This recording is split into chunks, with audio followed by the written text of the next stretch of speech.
Hi, this is Rada from Sewing Through Fog, and I'm going to show you how to take your old jeans, deconstruct them, and turn them into cool denim patchwork, weaving, and checkerboard techniques that you can then turn into a bunch of cool denim upcycling projects. So first, to answer a couple frequently asked questions, number one being, what jeans can I use for this project?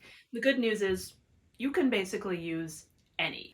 Ideally, what I look for when I am starting one of these projects is a range of colors. It's always nice to be able to have some contrast. And then a range of weights. I love to be able to find something lighter weight to use for, binding or different pieces, and then some heavier weights that I know that are really going to stabilize the project.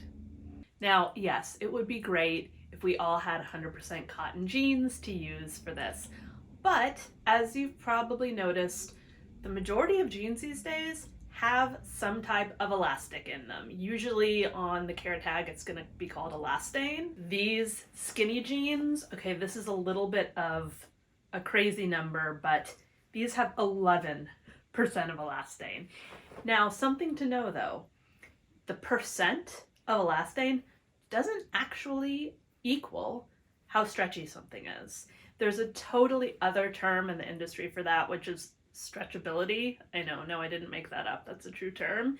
And if you want to know how stretchy something is, generally you just stretch it. The percent of fibers don't always equal the percent of stretch. The good news though is because denim's generally a little bit heavier weight, and the projects that I'm going to be showing you, we're using smaller pieces or smaller strips of denim, we can work around that stretchiness. And I'm going to show you a lot of little tips to make that easier. So a couple of things that we'll talk about is the grain line, the warp and weft, warp up and down, weft right to left, it rhymes.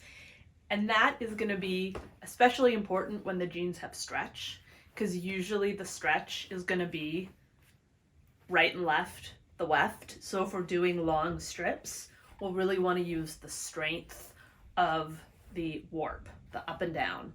And I'll show you how to figure that out.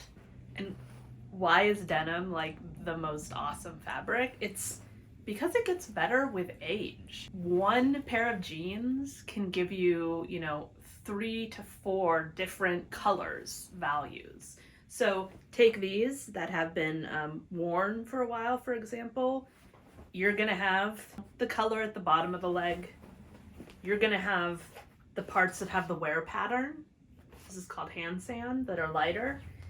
And then you're going to have the darker parts behind the pocket, everything in those seams that haven't gotten faded or worn as much. And I love to use all those parts.